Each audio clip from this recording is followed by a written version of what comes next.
পরিচ্ছেদ ২ তওবার বিবরণ।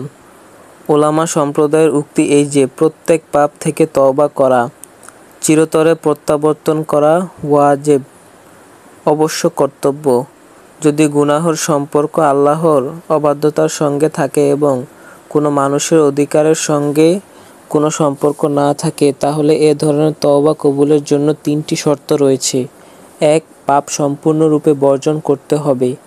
২. পাপে লিপ্ত হওয়ার জন্য অনুতপ্ত ও লজ্জিত হতে হবে। ৩. ওই পাপ আগামীতে দ্বিতীয়বার না করার দৃঢ় সংকল্প করতে হবে। সুতরাং যদি এর মধ্যে একটি শর্ত লুপ্ত হয়, তাহলে সেই তওবা বিশুদ্ধ হবে না। পক্ষান্তরে যদি সেই পাপ মানুষের অধিকার সম্পর্কিত হয়, তাহলে তা গ্রহণীয় হওয়ার জন্য 4টি শর্ত আছে। উপরোক্ত 3টি শর্ত এবং চতুর্থ শর্ত হলো, হকদারকে হক ফিরিয়ে দিতে হবে। যদি অবৈধ পন্থায় কারো মাল বা অন্য কিছু নিয়ে থাকে, তাহলে তা ফিরিয়ে দিতে হবে। আর যদি কারো উপর মিথ্যা অপবাদ দেয় অথবা অনুরূপ কোনো দোষ করে থাকে, তাহলে সংশ্লিষ্ট ব্যক্তির কাছে শাস্তি নিতে নিজেকে পেশ করতে হবে অথবা তার কাছে ক্ষমা চেয়ে নিতে হবে। যদি কারো গীবত করে থাকে, তাহলে তার কাছে তা বৈধ করে নেবে। সমস্ত পাপ থেকে তওবা করা ওয়াজিব। আংশিক পাপ থেকে তওবা করলে সেই তওবা হকপন্থী আলেমগণের নিকট গ্রহণযোগ্য বিবেচিত হবে এবং অবশিষ্ট পাপ রয়ে যাবে।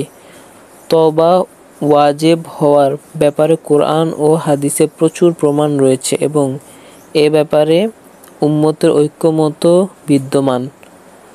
আল্লাহ তাআলা বলেছেন, অর্থাৎ, হে ঈমানদারগণ, তোমরা সকলে আল্লাহর কাছে তওবা করো যাতে তোমরা সফলকাম হতে পারো। সূরা নূর ৩১ আয়াত।